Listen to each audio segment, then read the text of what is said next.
The heat had a way of settling on a man's shoulders and not letting go. At first light, Caleb Mercer stood on Eagle's spine ridge with a field glass pressed to his brow, the leather strap damp against his temple. An eagle lifted on a slow column of warm air, a dark cutout against the pale sky wings, as steady as a blade laid flat.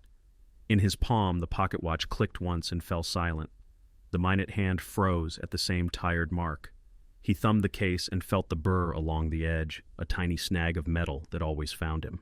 He closed the glass and breathed the scent of pitch and dust. Pines whispered low. Far-off thunder sounded like someone rolling a barrel over floorboards. He pulled his cuff back and looked at the scar on his wrist, a pale river running from the heel of the hand to the bend of the forearm. The skin there was smooth and wrong. He let the cuff fall and turned toward the cabin. Lone Pine Gulch held the cabin like a secret. A square of shadow set among juniper and rock. Inside the room waited the way rooms do when a man sleeps alone. A shelf of dog-eared bird books, 2 boxes of ammunition, a coil of rawhide, bunches of herbs hung upside down brittle giving off a chalky green smell. On the mantel a daguerreotype of a stern woman in a dark dress. Beside it the watch lay when he was not carrying it. It rarely left his skin. He poured the last of the coffee grounds into the kettle. The brew came up thin and sour, supplies were low, flour, salt lamp oil cartridges. He drank anyway and set the cup down without sound. He rolled a blanket and tied it to the back of the saddle, then ran a hand down the gelding's neck until the animal snorted and relaxed. The horse's name was Bishop, a gray with a smart eye and a stubborn streak. Caleb swung up and set him toward Red Hollow. The town rose out of heat like a mirage, a spine of false fronts and signs sun-bleached to the color of old bone. A schoolhouse with a bell, a sheriff's office with its door propped open by a brick. The silver lantern sat centered like a lid on a pot windows shaded by canvas awnings, paint peeled to a tired shine. A handbill flapped on a post, thick black letters that caught and lost the light. He did not stop to read it. People watched him with that way folks do when they have known your face once and then you forgot theirs. He tipped his hat to no one. He looped Bishop to the rail and checked the cinch, the rifle in its scabbard, the knots. He could feel skin prick along his arms in the sudden shade as he pushed through the saloon doors. Inside was cool in a tired way. A piano found a melody and fumbled it. The room smelled of whiskey and old soap of tobacco and floor dust. Caleb took the far end of the bar with his back near the wall. The mirror behind the bottles was gray with age silver, bled out into a fog, and in that fog the room doubled and dulled. "Whiskey," he said. The barkeep Grady Finch set a glass and did not meet his eyes. The liquor ran amber and threw a small light on the wood. Caleb tasted let it burn, let it work where it needed to work. Men hunched at tables. Cards smacked the green felt. Boots tapped a rhythm under the noise. Someone laughed, and it broke in the middle. She stepped into his sight the way a bird crosses the edge of a frame. A woman with copper skin and high cheeks, black hair, braided close. A simple deerskin dress. A string of beads at her throat that caught the light with something like water. She moved between tables with a tin tray, quiet and quick. "Hey, little Indian," a man said, sloppy and too pleased with himself. His hand shot out, caught a braid, jerked it. The braid went tight, and the woman's head tipped back a fraction. Her face did not change. Her eyes did one notch, then stillness again. Caleb looked down at his whiskey and saw the reflection of the man who had spoken.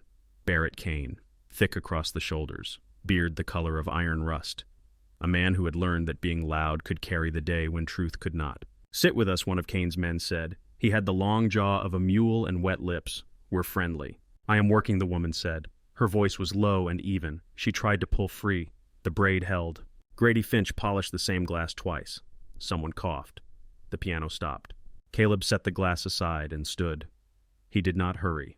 He crossed the space between them in 3 steps and took Kane's wrist the way you take a snake behind the head. His thumb found a soft place along the inside of the tendon and pressed. The hand opened. The braid slipped free. "That is enough," Caleb said. His voice did not carry much weight, but the room gave it room anyway. Kane looked up with a slow red rising in his face. "Who are you to tell me what is enough?" he said. "A man who likes a fair fight," Caleb said. 3 against 1 is not it, not when the one is working. Kane's men shifted. One pushed back his chair, and it scraped the floor in a way that made everyone blink. The woman moved aside. She knelt to gather glass, 2 hands steady. Kane studied Caleb and found what he found. A man built lean from use, the kind of quiet that is not sleep, the kind of quiet that does not give back what you put into it. "This is not your concern," Kane said. "It is now," Caleb said. He did not look at the knife on his belt. He did not need to. The woman raised her eyes to Caleb then. For a heartbeat he saw something like a question there, or maybe a measure taken, a decision set aside for later. "I am Tala," she said, barely above a breath. Caleb nodded. "Mercer." "I know," she said. A small smile sat at one corner of her mouth and then was gone. "You watch the eagles." Grady cleared his throat without purpose. "Take your drink, folks," he said too loud. "No trouble here." No one believed him. Kane backed a half step. The men at his table did not follow. He bumped Caleb as he went by a shoulder against a shoulder. The air in the room seemed to thin and then find itself again. "Come on," Kane said to his boys. "It stinks in here." He walked out into the light. The piano took a deep breath and failed to start. Someone whispered a prayer that no one owned. Tala finished stacking glass and stood. "Thank you," she said. "You could have gone." "Could have," Caleb said. "You will not be thanked for it," she said. There was no warning in her tone. It was too soft for that. He dropped coins on the bar and turned for the door. On the way out, he glanced up. A single white feather had lodged in a crack along the ceiling beam, not bright just there. It quivered once in the draft from the open doorway. He stepped into midday. Red Hollow hit him hard with heat and noise. Sun glared off the street mud until it looked like tin. He stood under the awning and let his eyes finish the work of adjusting. He kept his hands open at his sides, one thumb hooked near the notch in his belt. Grady followed Tala to the door and counted coins into her palm. 2 hours early does not pay full day, he said, and you owe for the glasses. He went back inside before anyone could say anything that would make staying harder. Tala tucked the coins into a pouch and set the empty tray under her arm. She shifted the weight of the shawl across her shoulders. "They will wait for you," she said. "Barrett and the others." Caleb checked Bishop Cinch one more time. "Let them." She studied his face as if learning a map she had to use quickly. "You live alone," she said. "North of the wash, the ridge where eagles ride the heat. You carry a watch that will not run." "People talk," he said. He did not hide his irritation well. "People talk," she agreed. "And they see little." Her eyes moved once to the street, the bright wash of light, the way the dust held steady when no wind blew. "Go now," she said. "Do not stop at any door." He nodded once. "You all right?" he asked. She tilted her head. "Not yes, not no. I am practiced." He untied Bishop and laid a hand along the gray's neck. The horse leaned into it. He took a breath to say something that did not know its own shape and let it go. He put a boot in the stirrup and swung up. From down the street came a laugh that was not a laugh. Men stepped out from the shadow of the livery with their hats low and their thumbs hooked. One of them took a swallow from a bottle and did not blink. The sheriff's office door stood open, that brick holding it, and no one came to it. Caleb settled into the saddle. He felt the watch against his ribs cold through the cloth. He turned Bishop toward the lane that would take him behind the church and out toward the wash. The gelding pawed once and stilled. Tala stepped back into the shade and lifted the edge of her shawl eyes on the space behind Caleb. Her mouth opened as if to speak and then closed again. The awning rope above his head creaked. Leather shifted. Boot soles scuffed the boardwalk behind him. The sound was light, almost polite. It came closer. Bishop quivered under him. Ears pricked toward the soft steps on the boardwalk. Caleb kept his hands low and open. The men fanned slightly, a half-circle more habit than plan. One had a bottle by the neck. One had a jacket that did not fit across his shoulders. The last wore a hat pulled so low it could have been eyes. Afternoon Mercer, the big one with the bottle, said, "Barrett wants a word." Caleb shifted the reins and felt Bishop take the hint. "He can send it by post." The man with the hat snorted. "He likes hand delivery." Caleb looked past them to the alley that cut behind the church. He saw the shadow there was deeper than the heat would want. He saw dust move a stray cat slink a slice of sky between wagons. He touched Bishop with his heel. The horse stepped. The half-circle tightened, then loosened. Caleb kept Bishop walking, not fast, not slow. His knee brushed a denim thigh. The bottle grazed his boot. The man did not like that and turned. Caleb did not. At the corner he felt the press of eyes between his shoulder blades and chose not to carry them with him. He cut behind the church and into the cool of the alley where the ground held the wet from last week. Bishop's shoes ticked stone. He did not look back until the street was a block behind them. When he looked, there was only light and the fade of voices. Juniper Wash held a strip of shadow even at noon. The wind had come up and carried that smell that means rain before you can see it. He followed the wash until the low shelter showed itself at the edge of a small clearing. A square of canvas had worked loose and slapped the air. Tala was on a stump, both hands on the rope hair almost out of its braid. The rope jerked free, and the canvas whipped her shoulder. Hold, he called, and she looked once, and nodded. He came down, set his hands, and the knot remembered his fingers. A clove hitch a turn, and a bite another turn. The canvas pulled tight and hummed. Wind hit it, and it held. They ducked inside as the first hard drops pelted the skins. The space was close and neat. A small hearth ringed by stone, a line with shirts and a dress already drying from an earlier rain. A clay pot set to the side with the lid cocked so steam could escape. The place smelled of sage and something bitter and clean. Tea, she said, and poured. The tin cup warmed his palm. He tasted honey and willow and a green that sat at the back of the tongue and made the jaw ache. It quiets the storm, she added. Outside or in, he said. She set her own cup down. Either. Both. The rain ramped up and turned the roof into a drum. Wind threaded the seams and made the wall breathe. Tala added a thin stick, and the fire caught it without argument. In that light, her skin held a gloss like river stone. The beads at her throat clicked small against each other when she moved. You did not have to come, she said. The tarp was not going to tie itself. I meant the saloon. He looked at the scar on his wrist without looking at it. I have seen worse. That is not an answer. He let it rest there. She let it rest too. They drank. The storm burned around them and then began to settle into a steady done thing. His eyelids felt heavier than they had any business feeling. He rolled a blanket in the corner but did not lie down. He could sleep at a table or a saddle but rarely under a roof. Sometime in the night she coughed. It sounded low, then caught.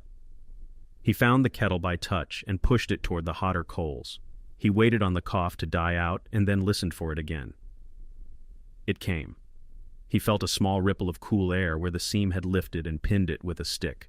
At dawn, the storm had gone and left the world rinsed. Pines stood darker. The air carried a clean bite. The ground wore a film of wet that would not last. Tala's face held a new flush that was not from the fire. When she spoke, her voice was sanded. Her hand shook a little when she raised the cup. Your tea, he said. I will brew the stronger one, she said. Save that for night. She tried to stand. He put a hand toward her without making contact. She steadied on her own. The fever was there and rising. He saw it in the way her eyes chose to focus on one thing and then another like a rider choosing a line through rocks. He took a rag to the spring that cut along the clearing's edge and brought it back soaked. She let him lay it along her neck, then on her brow. The skin there burned under the cool. You have anything you use for this? He asked.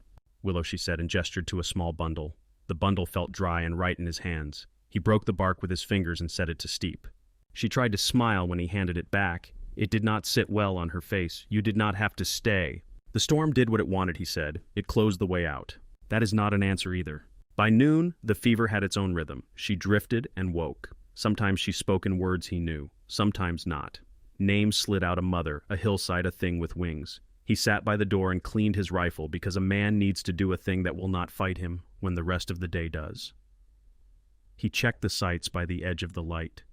He ran a cloth through the barrel with care that belonged to something else. In the afternoon he stood. I will ride into town, he said. I will see the doctor. No, she said. The word stuck, then softened. They will see you leave my door. They already have my name, he said.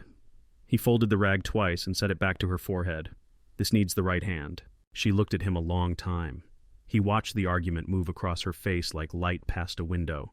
She nodded once. If you see Ruth, she said, the midwife, tell her the tea should be feverfew and willow. If the doctor will not help, she will. He saddled Bishop with quiet hands.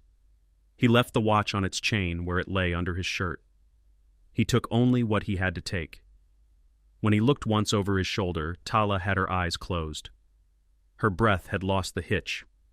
He did not wait for it to find it again. Red Hollow sat in that peculiar hush a town knows in the hour between chores. The bell at the school was silent. The sheriff's chair sat empty behind the open door. A handbill on a post ripped in the wind. The words were big enough to punch a man defenders meet tonight. He did not stop to read the rest. Dr. Amos Whitaker's office held the smell of carbolic and spoiled milk. The doctor came out with his spectacles in his fingers, wiping at them as if they had caused trouble. His hair stood up and back like a man who had slept on a bench. Mercer, Whitaker said. The name landed somewhere between relief and worry. Is it bad? Fever, Caleb said. Strong. I need quinine if you have it. Feverfew if you do not. Whitaker's eyes lifted past Caleb to the street. They stayed there an extra beat. I cannot, he said. You cannot or you will not. There have been words, Whitaker said. He set the spectacles on his nose and took them off again. Barrett has friends now with loud voices. My windows are new. My wife is tired of replacing them. She saved your town once, Caleb said. He did not raise his voice. You know that. I know what I know, Whitaker said, and his voice went tired. I also know what keeps a door on its hinges. The bell over the door gave a soft ring. Ruth Merriweather came in with a basket on her arm and her hair tied in a hard coil. She took in Caleb, took in the doctor, and did not waste anyone's time. How high, she asked Caleb. Hot to the touch, he said. She drifts. Willow dulled it, but not enough. Ruth set the basket down. She took out a wrap of paper and tied it with string. Feverfew and willow. Honey for the cough. Tell her to keep water moving. If she can keep it down, broth. Whitaker watched this with the careful face of a man trying to be invisible in his own room. Ruth did not give him that gift. You can step in, Amos, she said, quietly. Men who threaten are not the same as men who follow through. He colored and did not answer. Caleb put coins on the counter and the doctor did not take them. Ruth took them instead and slipped them into her pocket with a nod that felt like permission. Be careful, Ruth said at the door. They have been saying her name too much in rooms where it grows teeth. On his way out, Caleb nearly ran into Eliza Stone coming down the step from the schoolhouse porch. She had chalk on her fingers and a crease between her eyes that lived there most days. You are heading out, she said. It was not a question. She held his sleeve for the space of 2 heartbeats. They talk like men who have decided what they will do before they do it. There is a meeting tonight. Do not be in town when it lets out. I will be gone, he said. She let him go. She watched him mount and ride and did not wave. Eliza was not a waving kind of person. Jonas Cole had a crate on the boardwalk when Caleb reined up. You look like a man who needs broth, Jonas said. He put a sack in the crate, and crackers a drunk could swallow. I will bring it to you out back. In the alley behind the store, Jonas loaded the supplies onto Bishop. He kept his voice in that level, where it does not carry. Barrett has been using the word witch, Jonas said. He uses it like a shovel. The sheriff has been watching his shoes. Caleb tightened a strap. Do they know where? They know enough, Jonas said. Ride long on the way out. Use the arroyo. And keep your head below that pretty horizon. Back at the wash, the light had settled into evening. The sky wore a color you could not name if you were pressed. Tala woke to the sound of Bishop's hooves and tried to sit up too fast. The world tilted and came back. Caleb knelt, eased her down, and slid an arm behind her shoulders when he poured the cup. This is the one from Ruth, he said. It will taste like bark. Bark tastes like life, she said. She drank anyway. Her throat worked. She coughed, and the cough sounded deeper than the first. He set water to heat and broke the dried meat into a pot. The broth took color. The smell rose and filled the small place. He counted out crackers and did not comment when she ate only one. He fed her the broth a little at a time. Her eyes went heavy. He took the cup when her hand loosened. You watched the eagles before you came here, she said, not quite awake. I did. What do they say to you? They do not speak, he said. She smiled at the inside of her eyelids. They say everything. The fire settled. Outside, a quail called and got his answer. The temperature fell, and the damp that lives in ground after rain made it slow climb. Caleb took the watch from his shirt and placed it beside the hearth. He listened for the tick. It gave him nothing. He went out once to the edge of the clearing. The world held that still, that makes a man feel noisy just by breathing. In the distance, a thin line of smoke rose from the direction of Lone Pine Gulch, too straight for cooking, too steady for a brush pile. He watched it and felt something cold move across his back that had nothing to do with evening air. He turned when the crunch of footsteps came quick on the path. Eliza stepped out of the trees with her skirts hitched and her breath short. She had a strip of paper in her fist, the handbill ripped from its nail. They said your name, she said, and hers. They mean to clean the ground. Behind her, the first drops hit leaf to leaf. A slow roll of thunder walked up the ridge. The smell of rain came in strong and did not ask permission. Caleb looked past her shoulder at the thin column of smoke that did not bend in the wind and felt the night settle hard around them. Rain stitched the clearing into a single sheet of sound. Eliza's breath steamed in the dim. She thrust the torn handbill at him and the ink bled under his thumb. They mean to burn what does not fit, she said. I should not be here. You should not, he said. Her chin lifted at that, a spark of humor in her tired face, then it went. She laid a hand on Tala's shoulder and left the way she had come, skirts dark, with wet hair stuck to her temples. He doused the small fire and packed what could move fast. Powder, cartridges, a knife he sharpened by feel. The broth went into a jar wrapped in cloth. Tala sat with the blanket around her and watched him with eyes that tracked slow. He wanted the fever to give him permission to treat her like a child. It did not. She was still herself inside the flush. "We ride when the rain breaks," he said. "We ride when it deepens," she said. "Water hides." He listened to the rain and accepted that she knew this place better than he did. She pushed herself up and swayed. He steadied her shoulder. Her skin ran hot. "You should lie down," he said. "If I lie down, my body will forget to stand." He set the watch from his shirt on the crate. It looked too fine for the room. The case was rubbed thin along the edges. The face held that tired hour. The second hand did not move. "You could leave me," she said. She was looking at the watch. "Let them come. Let it end."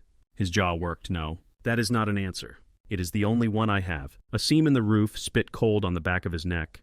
He wedged a sliver of wood under it, and the leak stopped. Her cough came again, a long pull from somewhere deep. He set water to steam and broke more willow bark. "Tell me," she said in the quiet between cough and breath, the watch. "It belonged to my brother," he said, stopped when he did. He could feel the shape of the promise in his mouth and could not bring it fully into daylight. "I was not there." "You forgive yourself how?" He put another stick on the coals. The small flame lifted and caught. "I drink. I watch birds. I keep away from rooms with chairs in them. That is a way to keep moving without going anywhere." Her voice was soft. "I know that way." She poured fresh tea. The steam carried sage and the ghost of summer grass. He took the cup. The rim tapped his tooth. He felt something give inside like a knot untying. "I was cast out," she said. "No drama in it, just the words. I carried old knowledge into a room where it had not lived before. The room lived. The old ones called it betrayal. The new ones called it witchcraft. I carry both names." He did not try to fix anything. He let the truth sit between them like a third person with good ears. The rain found a heavier rhythm. It filled the spaces between words and tightened the room. He reached and put his hand over hers. He expected her to pull away because people do. She did not. Her hand was small and strong. "You look at the eagles to hear what you cannot say," she said. "What do I fail to say?" "Free," she said, "and forgiven." He laughed, a short sound that surprised him. It felt like stepping onto a stone you thought would wobble and finding it holds. She leaned in. He met her halfway. The kiss was not careful, and it was not rough. It was the kind of thing that knows exactly where it belongs the first time it arrives. They moved without hurry. The blanket became a hill of soft shadow. The canvas walls breathed. The storm walked around them and could not come inside. Her hair came loose and fell warm along his shoulder. His hands remembered a tenderness he had not asked them to keep. When it was done, they lay quiet and listened to the world in its plain sounds. The watch on the crate held its silence. He woke to a gray that comes after real rain. The air was clean and thin. A thrush tried a few notes and decided to save the rest. Tala lay on her side with her face to the door. She lifted his hand and set it on her belly light as if laying a feather. "There," she whispered. He closed his eyes and tried not to try. At first there was only skin and his own blood in his ears. Then something like the tilt you feel when a canoe drifts a little off-center. A small presence. Not a thought, not a flutter. A thing that changed the shape of silence. He opened his eyes. She was looking at him like a question and a promise had both come to the same doorstep. "You are sure?" he said. "Yeah." He did not know what he was in that second. He only knew he would not step back from it. He kissed her forehead and tasted salt.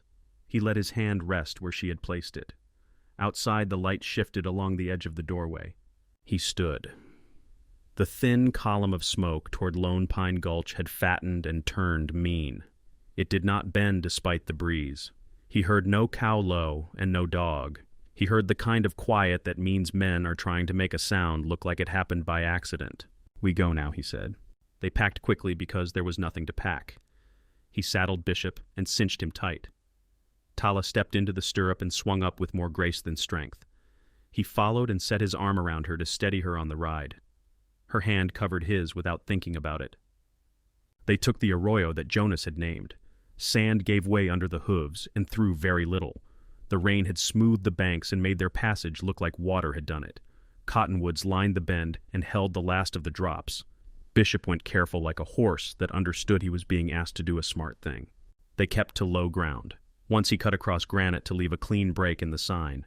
Once he walked Bishop with the reins under the jaw so the prints read like one man and not two on a horse. He did not explain any of it. Tala saw and already knew. By afternoon the land opened. Blue Mirror Meadow spread in a long bowl where a stream made a silver S through the grass. The storm had scraped the sky clean.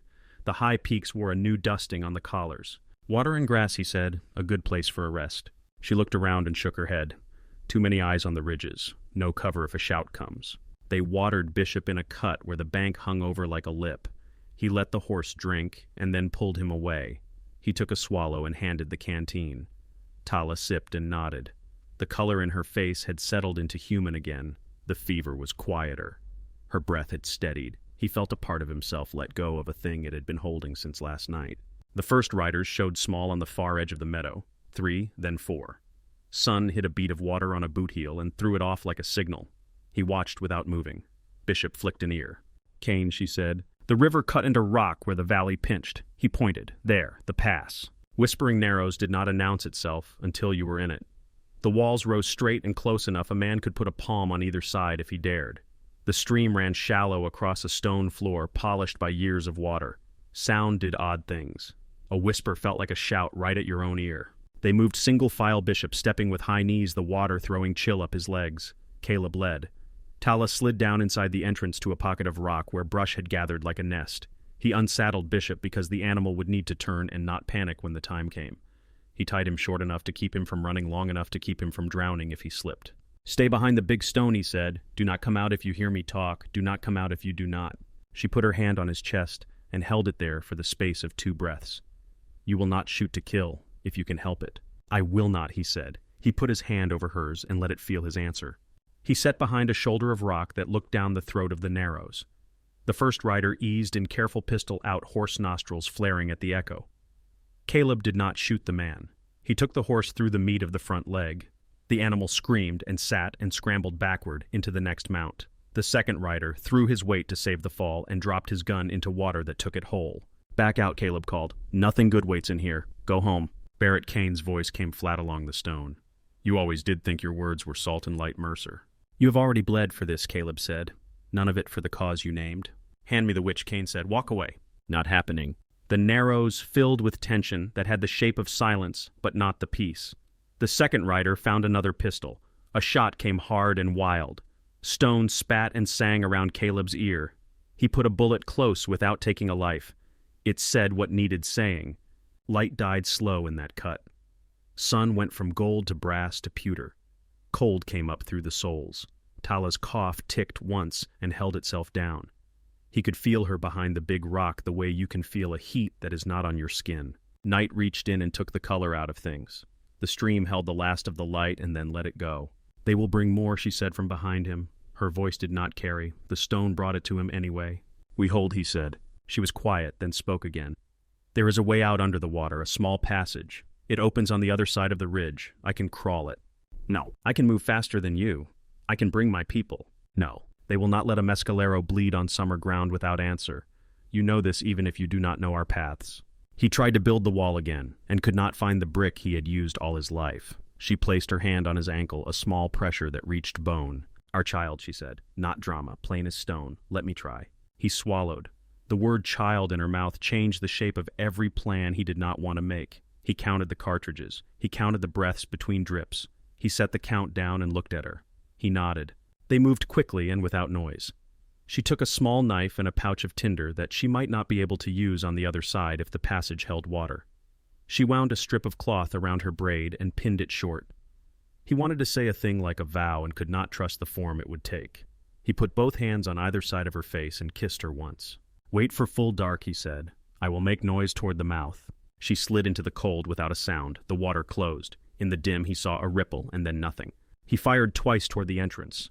The shots cracked and ran up the walls and rolled back. Shouts answered. A bullet hit rock and came apart the shiver of grit on his cheek.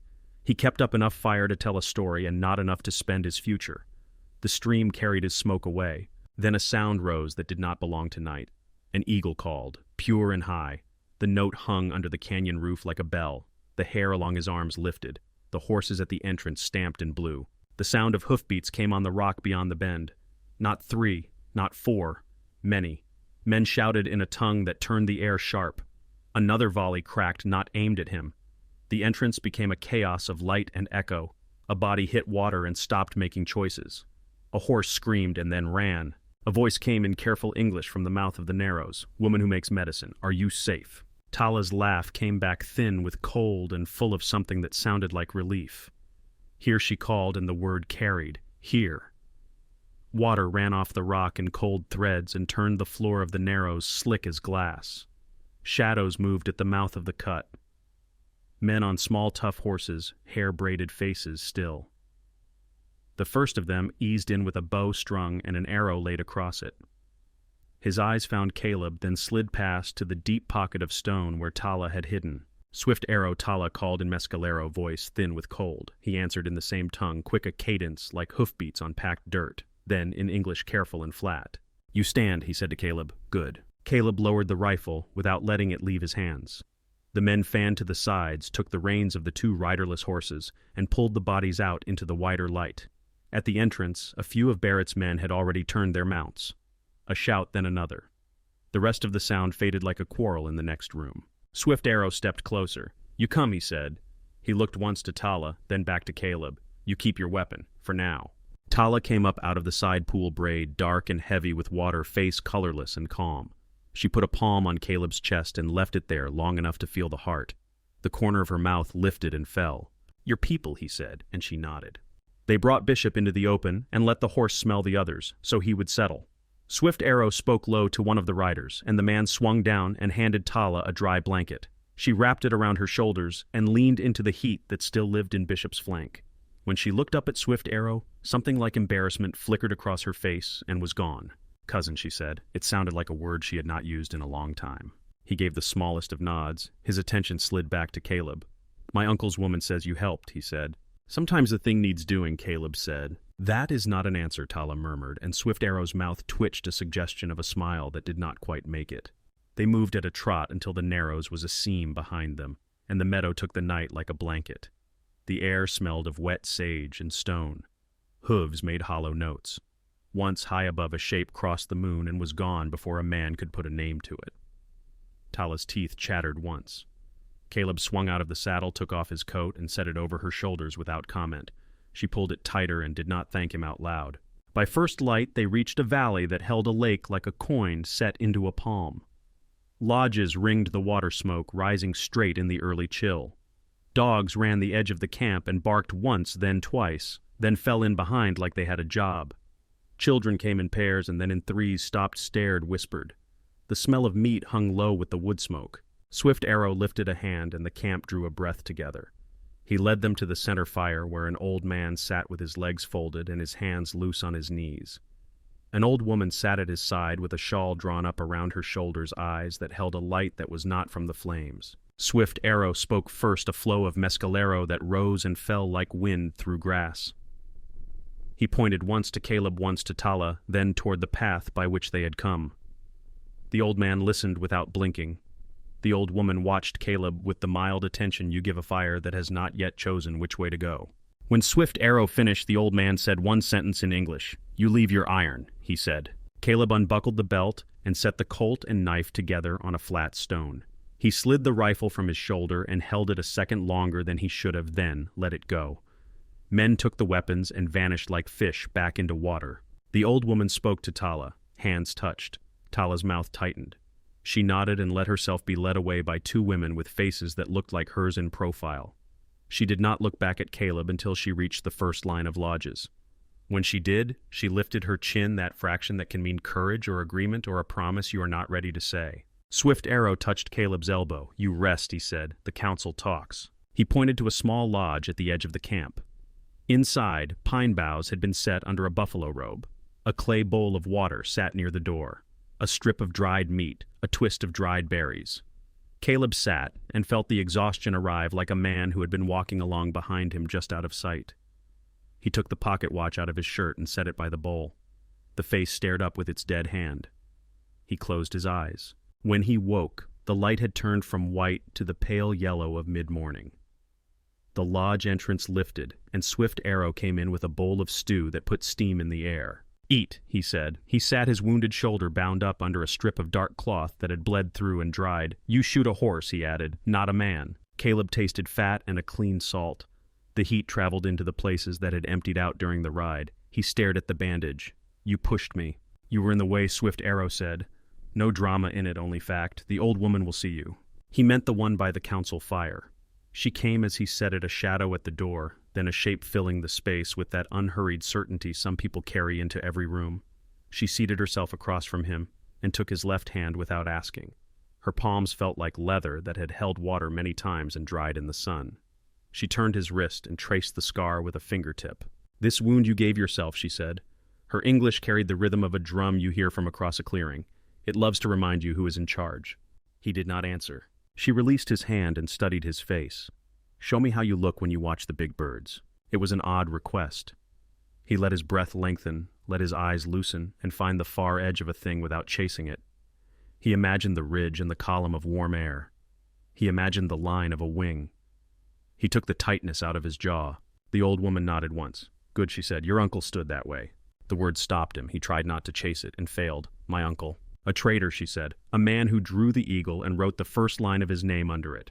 He watched more than he spoke. He left more than he took. He did not stay. She said the last words without anger. Caleb felt the shape of a memory come forward and lift its head.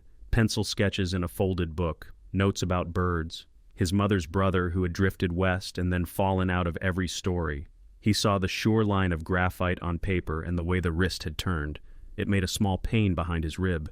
The old woman's eyes did not let him hide. You know the hand, she said. I knew a man who drew like that, he said. My mother's brother. Joseph. He called himself Rivers because he said it sounded like the thing he wanted to do. He showed me a page once. An eagle with one wing tipped. The old woman glanced toward the smoke hole. A thin thread of ash lifted there and went away. Names go into the river and come out washed. She stood. The council will sit again when the sun is there. She pointed to a place in the sky as if it were a mark on a wall. Eat, sleep. Your bones remember the ride. She left. Swift Arrow watched her go and shook his head very slightly in a gesture that had nothing to do with disagreement. He finished his stew and set the bowl gently on the dirt. My cousin, he said, and meant Tala without saying her name, has a way of saying the hard thing like it was just another rock in the trail. She walked through water in the dark, Caleb said. Hard things look simple from there. Swift Arrow's mouth made that almost smile again. You will do, he said. Caleb stepped out into the camp light with him. Women scraped hides. A boy of 5 threw a stick for a dog, and the dog did not care about rules and fetched anyway. Smoke rose in straight lines. He caught sight of Tala with the women by a rack of herbs hung to dry. She lifted a bundle and breathed it in. He could not tell if her fever had fully gone, or if it wore a new face now that rest had taken some of the heat out of it. She looked over and found him. The look had weight. She did not move to him, and he did not move to her. The space held. Swift Arrow led him to the edge of the lake. The water carried a mirror of the peak with the new snow on its shoulders. A trout turned near the surface and made a small ring that grew and disappeared. Caleb took the watch from his pocket and considered winding it. He did not. He set it back where it belonged. You were a scout, Swift Arrow said. Yes. You will teach when it is asked, Swift Arrow said. Not a question. A fact set on the ground to see if the other man would pick it up. Caleb watched a hawk work the far shore. I can show what I know, good Swift Arrow said. They stood without talking for a stretch of time that felt the right size. The camp moved around them, not fast, not slow. It carried its own metronome. A runner came from the south trail with dust on his calves and a cut on his cheek. He did not shout until he was near the center fire. He said something that pulled heads around fast. In the moment it took for the word to move from lodge to lodge, the camp's sound shifted. Children were taken by the hand. Dogs lifted and looked south. A woman gathered 3 baskets into 2 with a motion that had no waste. Swift Arrow's hand was already on Caleb's arm. The pressure said more than the words that followed. Come, he said. The chief calls. The chief stood at the center fire with paint drying along his jaw and eyes that did not miss much. A scout spoke into his ear. The old man nodded once. Men lifted rifles from racks. Boys moved to carry water and stones where the line would need them. Women began to fold the camp inward, in a pattern that looked like wind, and was not. South of the lake, dust rose all in a line. Horses came first, then shapes of men with hats and coats that did not fit the land. Barrett Kane rode at the front beard, catching the light eyes set hard as winter ground. He did not shout when he saw the camp. He lifted his hand and the line fanned. Caleb felt the camp settle around its center, the way a body sets around a breath. Swift Arrow put a rifle in his hands. The metal felt honest. The chief touched Caleb's shoulder and pointed to a rock cut near the approach where scrub would cover the move to fire and back. Caleb slid into it and checked the site with one slow breath. Barrett brought his men toward the narrow where two boulders forced a squeeze. It was the kind of place a smart man avoided on a bad day. Today he seemed to think there were no bad days for him. He gave a signal, and the line quickened. The chief tipped his head, and the cry of an eagle tore the air. It came from the ridge above, clean and cold. Rifles spoke from the rocks. The front rider after Barrett folded and slid. The last rider at the tail did the same, his horse lurching and bolting into the man behind him. Chaos ran through the line. Some dropped and crawled. Some shot blind. The sound moved in waves, sharp, then dull echo, then hush. Caleb held and chose. He put a bullet close to a hat brim to send a message. He cut a stirrup strap and watched the rider tumble without breaking bone. The horses screamed and shoved and smoked. Barrett pushed for cover behind a flat slab and aimed with care. He fired once at the shine of sunlight off metal, and the shot took a chip from rock by Caleb's face. Stone grit bit his cheek. Caleb saw Barrett settle for a second shot and stood just enough to draw his eye. The barrel swung. Swift Arrow came from the side and knocked Caleb back with a hard shove. The bullet took Swift Arrow high in the shoulder. He turned with it and slid down the rock. He grinned without humor. "You take your turn," he said softly and pressed his palm to the wound to hold it quiet. Caleb came out from behind the cover and walked down into the flat. He kept the rifle low and his hands open. The line along both sides of the cut went quiet as if someone had drawn a blanket over it. "Kane," he said, and his voice traveled where it needed to. Barrett rose. He carried the rifle like a man who had chosen it a long time ago. They stopped 20 paces apart. Dust walked between them and went nowhere. "You broke the nest," Barrett said. "Now you pay." Caleb looked past him at the men who had chosen to follow. Some wore faces that belonged to other days. Some wore faces that had forgotten other days ever existed. He set his eyes back on Barrett. "None of this brings back a wife and a boy." "That is my work," Barrett said, "not yours. It becomes mine when you make a grave for someone who is not yours to bury." Barrett lifted his rifle a finger width. "Hand me the witch and walk off a living man." "No." The sound of feet came quick through the camp. Women on either side of the central fire parted to let Morning Star pass. Tala came with her face calm, hair braided and wrapped short. She did not hurry. She did not look at the rifles or the men who filled their hands with them. She held a folded paper in both hands. Morning Star stopped 3 paces behind Caleb. Tala stepped forward until her shadow ran across the dust to meet Barrett's boots. "You hunt me like an animal," she said. Her voice did not lift. It did not have to. "You can look and see why that stops today." She held the paper out. Barrett did not take it. Morning Star took it instead and showed it to him where he stood. The pencil line scratched an eagle in mid-turn, the wing tipped and true. In the lower corner a letter sat half torn. Not an R. AK clipped down its center by a tear long ago.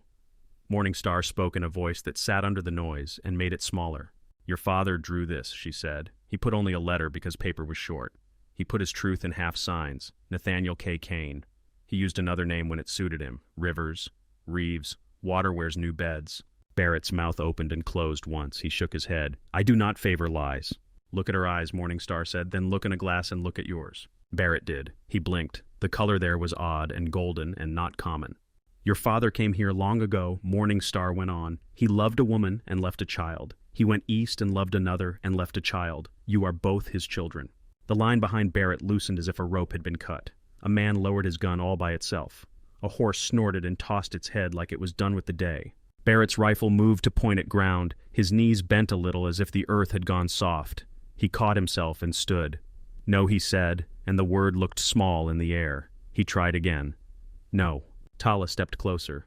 "I cannot give you back anyone," she said. "I can hand you a truth that is yours and mine." He looked at her hands that held the paper. He looked at her face that did not beg or scold. He looked at the men behind him and saw some were looking at the ground because it felt like a private thing. He opened his fingers and the rifle left them and lay quiet in the dust. A sound came from the center of the camp. Someone shouted from the council fire. Morning Star turned her head. Women looked up with faces that had known such moments and been changed by them. A boy ran breathless. He pointed to the lodge at the heart of the circle. An eagle swept low over the camp and set itself on the top ridge of the medicine lodge. Its feathers were pale as bone tips, smoky gray. It cocked its head and watched. The camp stopped moving. Dogs went to bellies. Children stared without breathing. Tala's hand went to her belly, and she sucked a breath between her teeth.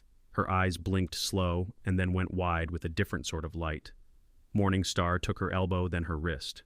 Now Morning Star said to Caleb, "She needs the lodge." They went quickly, but not in panic. The camp opened and closed around them like a throat. The eagle watched and did not fly. Inside the medicine lodge, the air held heat and sage. Hides lay clean and warm. Water simmered in iron and clay. Women moved around Tala with hands that knew. They made a place for her and took the paper from her fingers and placed it in a basket with care. Morning Star looked at Caleb and put a hand on his chest.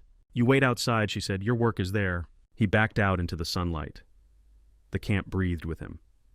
Men stood at the line and watched the south in case the day had not yet learned its lesson. Barrett walked away from his rifle and sat in the dust with his big hands loose and empty. Swift Arrow came to Caleb with his arm in new cloth and his face a little gray. He leaned against a post and looked toward the lodge. "You are pale," he said. "You were shot," Caleb said. "It was a small bullet," Swift Arrow said, and let himself grin. The eagle on the lodge lifted its wings and shook them once. The feathers made a dry sound. A cry came from inside that was not pain. The camp let out its breath all in one piece, and then gathered it up again. Morning Star appeared in the doorway. Her face had lines of tired and lines of joy laid into it together. "Come," she said to Caleb, and he went. Tala lay with her hair damp and her skin flushed clean. A small bundle rested at her breast. She turned it a little so he could see. The child's eyes opened and looked and did not blink. They were bright and gold and exact. Caleb felt the ground pitch without moving. He put a finger to the small cheek, and the small mouth opened and closed around air the way a fish might. He had not asked for a name and found one there in his chest anyway. Orion Tala said, "Tarak in my people's tongue." She smiled the way a person smiles when a thing lands where it was meant to land. "He will carry both." Morning Star placed a white feather at the child's feet. "For the path," she said. That evening the council sat. The chief spoke little. He held silence the way a pot holds water. When he did speak, men listened. He looked at Caleb. He looked at Tala. He looked at the child who slept with his hand curled and the feather at his feet. "You come as strangers," he said. "You have fought with us. You have brought life to our fire. You stay. You carry your weight. You will teach and you will heal." He meant Caleb would show the men how to use the iron so that the camp would not bleed for nothing. He meant Tala would set the herbs in the hands of girls and women who had waited for that work to return. The chief lifted his hand to close the circle. He turned his palm down and his fingers slowly tight. The men went to move stones and carry water and laugh at simple things that needed laughing at. The air lost that edge it had worn. Caleb stepped outside the lodge later and found the watch in his pocket by habit. He held it and listened. For a long stretch it gave him only what it had given before, then a soft tick, then another. The second hand edged and kept to it. He laughed to himself and put the watch away. He did not say a word. Seasons began their work. Winter set its teeth and then loosened them. Spring ran in the low places. Summer pitched its tent in the high country and built a small fire that smoked at evening. Orion pushed up from belly to knees and fell and laughed. He walked in a pattern that made sense to him and did not yet to others. He spoke the word for water in 2 tongues and got it both times. Eagles passed overhead and sometimes landed in trees not far and watched. The boy looked back at them and lifted his arm like a greeting. The lodge at the edge of the camp filled with the smell of steel oil and sweet grass. Men came and went and learned to mind a sight and hold a breath. Women came and went and learned to mix a tea for pain and a poultice for heat. Knights carried talk that belonged to work and talk that belonged to the people you can be quiet with. One afternoon in early autumn, a single rider came up the south trail with his hat in his hands and his empty palms turned out. Barrett Kane sat his horse like a man who had practiced humility only recently. The warriors watched him with no fear and no welcome. He asked for Tala and Caleb. He was told to wait. He did. He stood in their doorway, hat hanging from 2 fingers, eyes soft under the red of the beard. Orion peered at him from behind Tala's skirts and saw something that held him in place. Barrett took a wrapped bundle from his saddlebag and set it on the floor. "I found this in a trunk when my mother passed," he said, his voice made rough by a man who had used it more for shouting than for gentle. "Belongs to you as much as it did to her." Tala unwrapped the oilcloth. A leather journal lay inside with pages full of lines that had not seen light in years. Eagles in flight. A woman laughing and looking away. The angle of a ridge drawn with love. The signature at the bottom a single K with a flourish. She touched the drawing that was her mother. She did not cry. Her face did something else and returned to itself. Barrett looked at Orion. He has a look, he said. Same light in the eyes. He did not try to touch the child. He did not reach for anything. Before he left, he stood in the door and stared at the ground. He cleared his throat and found a sentence that fit in his mouth. There is land west of Red Hollow that holds water, he said. I can show it to you if the boy wants to carry a piece of that sky. No bargain. I'm not asking for anything. Tala nodded. Thank you, she said. The words sat right where they were supposed to. Barrett put his hat on and rode out slow and upright. The dogs did not chase him. On an evening when the sun slid clean along the ridge and threw long bars of light through the pines, Caleb climbed Eagle's spine with Orion on his shoulders and Tala walking at his side. The air held that ordinary magic after heat breaks. The valley drank the light. The lake below caught a color it could not keep. Two eagles rose from the far rim and crossed the open, their wings tipping so you could see the long primaries draw a line on the air. They circled each other and fell and came up again like a lesson in trust you do not name. Orion put both hands up and bounced his heels against Caleb's chest. They talk, he said. What do they say, Caleb asked. They say to look. He looked. He felt Tala's fingers find his and rest there warm and sure. A small breeze came up from the pines and moved the hair at Orion's neck. The pocket watch in Caleb's shirt pressed lightly against his ribs and kept time he could hear if he wanted. He smiled without showing teeth. The sky took the last of the light and made it into something soft. The three of them stood and watched until the wings were only motions against a darker blue. Thank you so much for listening to today's story. If this story resonated with you or made you reflect, I'd love to hear your thoughts, so feel free to share them in the comments below. And don't forget to like, subscribe, and hit the notification bell so you won't miss the next story.